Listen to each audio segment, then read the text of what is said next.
students, welcome to Easy Elimu Learning Simplified. My name is Mbithe, and in this session, we are going to learn about functional writing. This will be the introduction into a series of functional writing, and in this particular session, we will only focus on the introduction. We will define what functional writing is, characteristics of functional writing, and we will also list down the different types of functional writing. And then in subsequent videos, we are going to look at each of these types of functional writing one by one. So what is functional writing? Functional writing refers to those texts that we produce in order to achieve a specific purpose or to fulfill a specific need. For example, if you are applying for a job and you write a letter, you write your CV, or if you're publicizing an event, so you put up a public poster, the purpose is to publicize that event. If you write a letter to an organization asking for a job, the purpose is to apply for the job.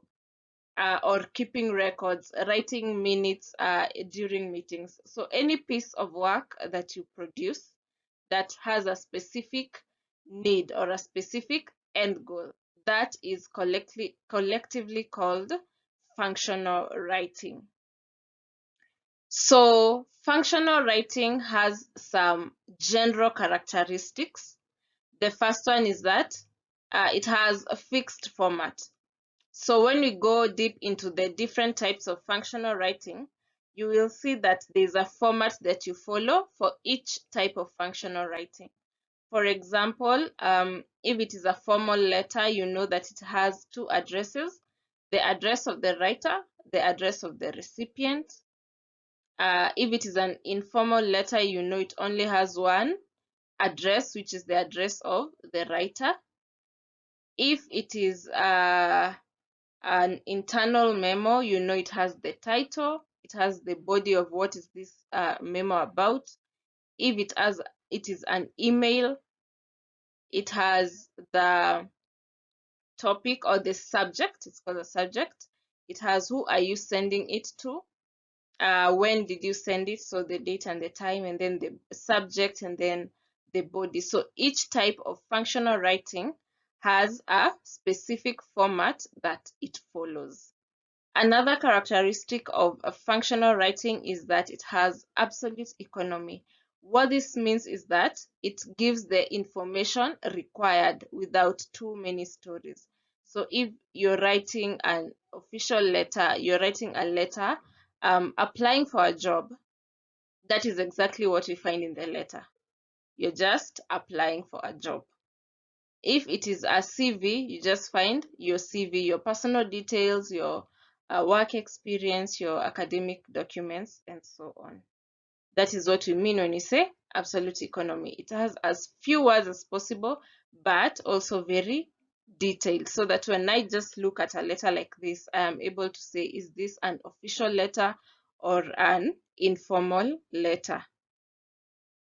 As we look at the different types of functional writing, you will find that abbreviations are allowed in some pieces of work. In some functional writing pieces, you will find that we use abbreviations.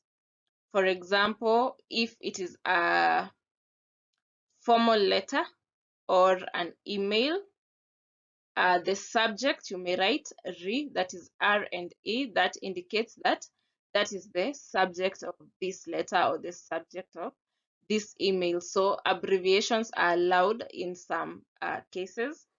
And also in functional writing, we use conventional language. So for the official documents like the letters, the CV, we use formal language, but you'll find that in an informal letter, we may not necessarily use formal language, but it must be grammatically correct.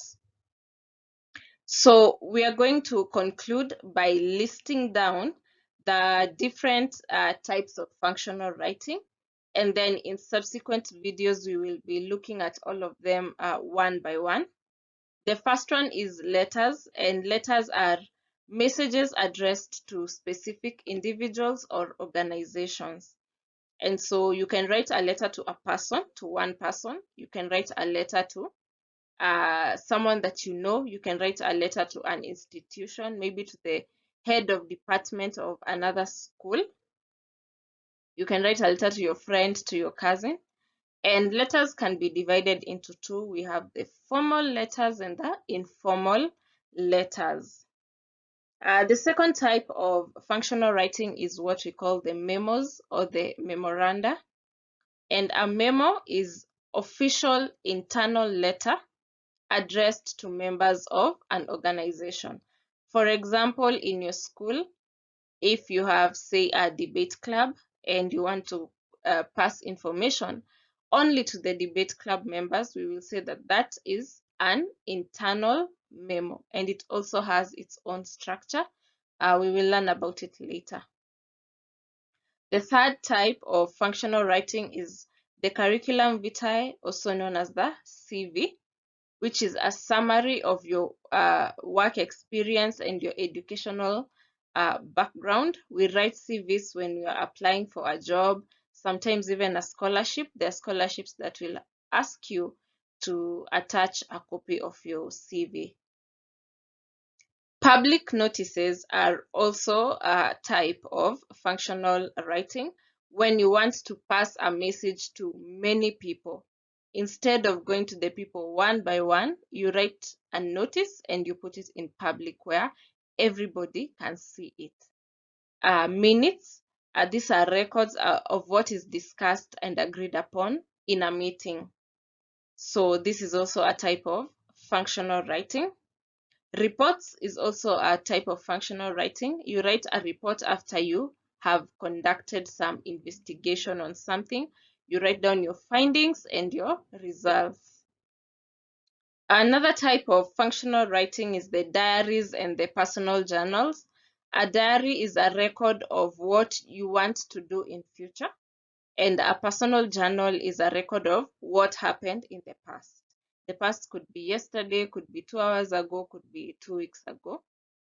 So they are brief records of your day-to-day life.